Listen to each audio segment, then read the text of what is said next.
The focus of my life has been that I'm a giver. I believe that I was called to all peoples, that it was not a job, that it was my purpose in life to give back to a community that gave so much to me. And that in doing that, that I also have taught the community that it is their goal and their role now to continue to give back.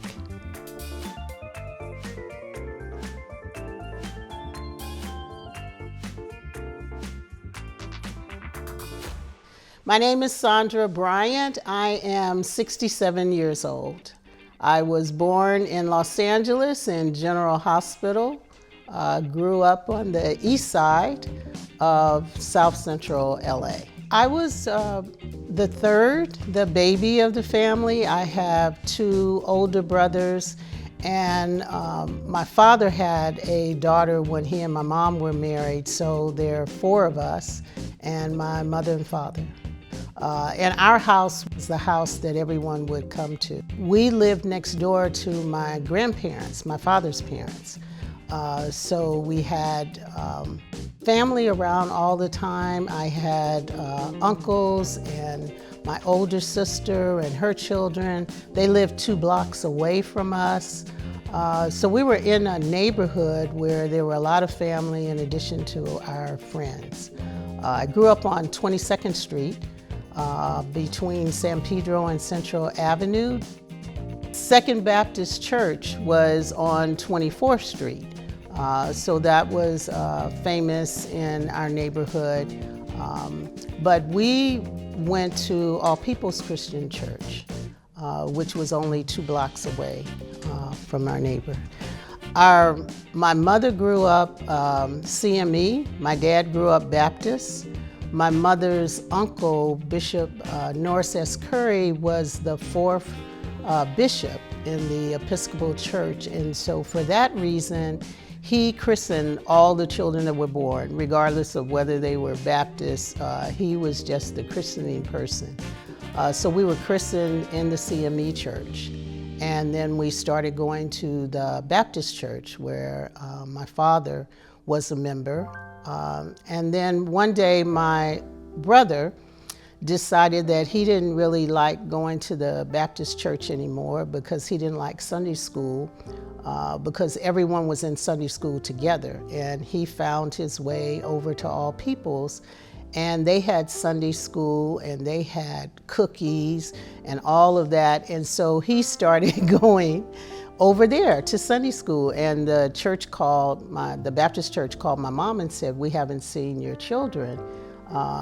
And so that's when she questioned my brother, and he said, "Well, I like this church over there." And so my mom came to check it out and see what was going on, and that was kind of the beginning part of us going over there to church, to All People's. My mom came out to California when she was 18, went to San Diego initially and became a Rosie the Riveter during the war and worked there, and then moved to Los Angeles and met my father, although she had known him when she was in Naples. They got married. My mom was my dad's 3rd wife. My dad had a 8th grade education, and so he worked a couple of jobs, but eventually he became employed for Lockheed Aircraft, and he worked there for 31 and a half years before he passed away. He retired, lived 3 months, and passed away when I was 18 years old. My mom had a lot of different jobs initially. She was an LVN. She worked for Operation Shut-In. She did volunteer work with our Author Study Club. And then she became a volunteer at All People's, where we were going. And started out as a volunteer, became secretary after that, and then a family worker, and then became director of the Retired Senior Volunteer Program. So she worked at All Peoples for 22 and a half years. What I remember most about childhood was on the street that we lived on. The street was a mix of African Americans primarily, but individuals of various socioeconomic stratus. But everybody looked out for one another.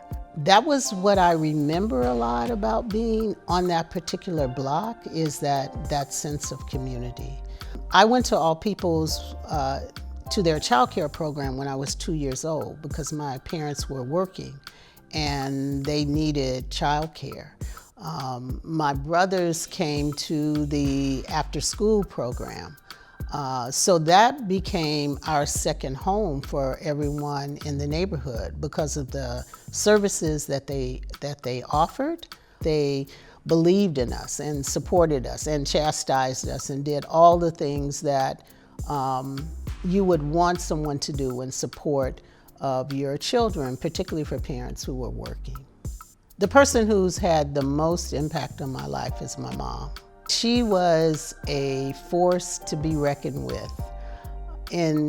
And she was like the mother of the community, if you could ever, that description that we have about who are the mothers or the fathers of the community that people look up to, that they respect. And my mom was that person. And what she taught me is what her mother taught her, she said, is to do for another person. And because that is what God calls us to do. And when you need help, God will send someone to care for you. And that caring was being compassionate, but also taking on responsibility and being that voice for people who didn't have a voice. And I've met other people who have said, your mom's responsible for keeping me out of gangs, or, you know, when I got into trouble, they told me I had to go and spend days with your mom once a week so she could get me back on track. But my mom always emphasized education as being important. And I think because she was the first one to graduate from high school is the reason that she pushed all of us, that was something that we needed to do in order to survive. As a young adult, I graduated from high school, had a scholarship to go to Cal Poly, Pomona. I was interested in social work because of my upbringing, my mom, the people that raised me. That seemed like the right profession for me. My second year in college, my dad died. I completed Cal Poly Pomona and then went to the University of Tennessee in Knoxville, which was a culture shock because I didn't have any family there. But I was able to get scholarships and work study, and that made the most sense to me at the time, where I was able to finish my graduate degree in social work. My first job in social work, I worked for the Crenshaw Consortium. And so it was working with young people who were referred by the juvenile justice system and working with them and their families. I think what I learned there is the resilience of families. And it just built on what I learned as a child, that a lot of times we look at the deficits within family structures instead of looking at the strengths. Working for an African American organization felt like the right thing to do at the time. And after those 4 years, I was approached because the executive director at All Peoples at the time, his wife had a terminal illness. And we knew that it was getting closer to that time, and they wanted to bring in a person as executive director. And so I interviewed for the position. and was hired in 1983. So our founder, Dan Janung, had a vision for a multiracial, multicultural church, a place where everyone was welcome. And as he walked around the neighborhood and he talked to the women, because the men were away at war, asking them what their needs were, they said, we need childcare and we need youth programs because our young people are out on the streets and we don't know what's going to happen to them because they're not doing anything productive. And so All Peoples began with cooperative child care program and youth clubs, and at the same time he was building the church.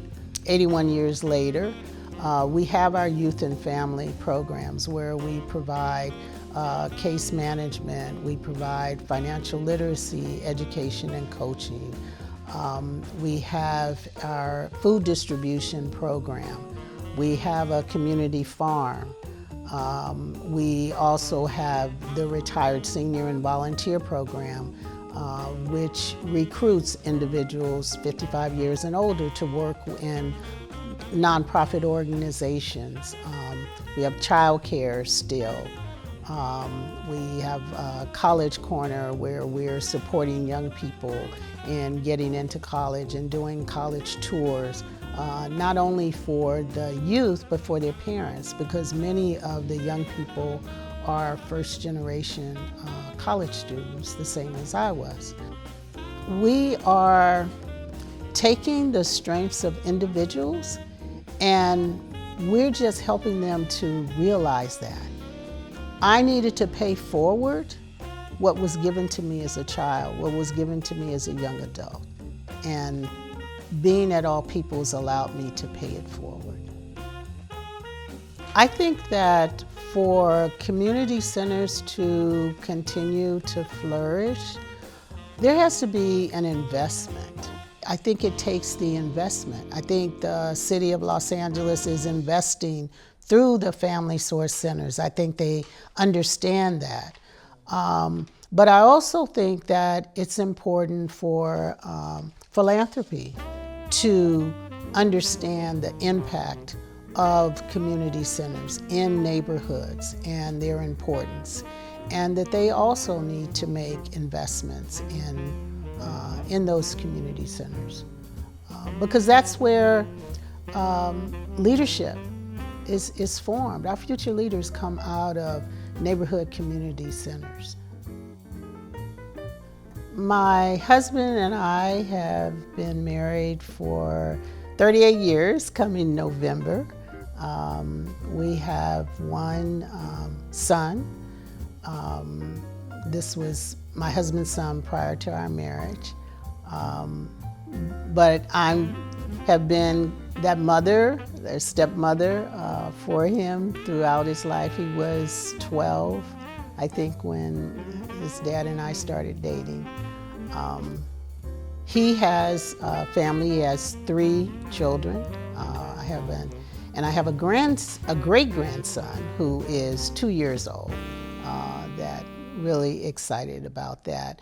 My son and daughter-in-law agreed foster to adopt, and so our 2 grandchildren that are 6 and 7 are new Bryants to the family, and they are the love of our lives, and I can't imagine not being with them.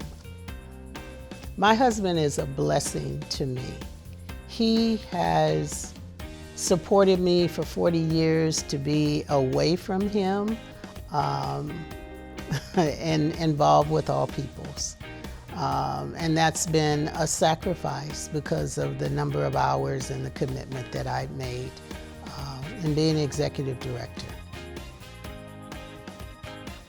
The advice that I give to young people is to realize that